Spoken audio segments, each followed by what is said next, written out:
This is Code.org. I'm currently working on their CS Fundamentals Course D class. I'm on Lesson 8, Nested Loops and Maze, Part 13. Look closely at the code below. How much honey will the bee make when you click run? I'm a teacher. I know that when my students click one of these and click run, one, they can't change it afterwards, and two, I get their answer. All right, so be careful. Let's look at this closely. Don't just click something, because once you hit run, you're submitting your answer to your teacher. All right, so when run 2 times, that tells me this big pink thing means, oh, everything inside of it needs to run twice. All right, so let's see what's inside of it. Okay, well, we have this repeat 2 times. We're going to turn left, repeat 2 times, turn right, and then zoop.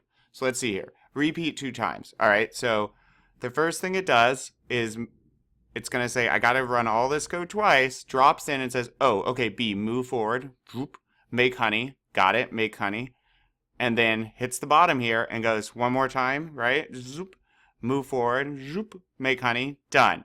Now we've run this twice, so we drop to this block, and it looks like we're going to turn left, drop below, ooh, another 2 times, okay, move forward, zoop, make honey, okay, make honey, hits the bottom, zoop, move forward once again, make honey. We've now done that twice, turns right, hits the bottom here, and zoop, back to the top, and we run through it one more time.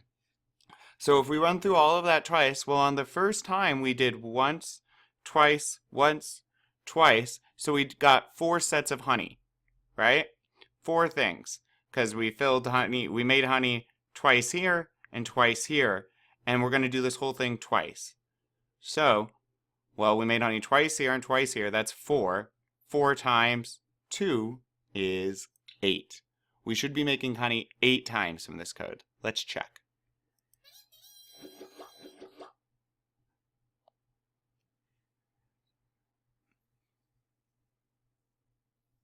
Ah, we got it. Perfect. Make sure you understand it. Go back and watch again if you don't. You really want to get this concept so we can make some really cool games.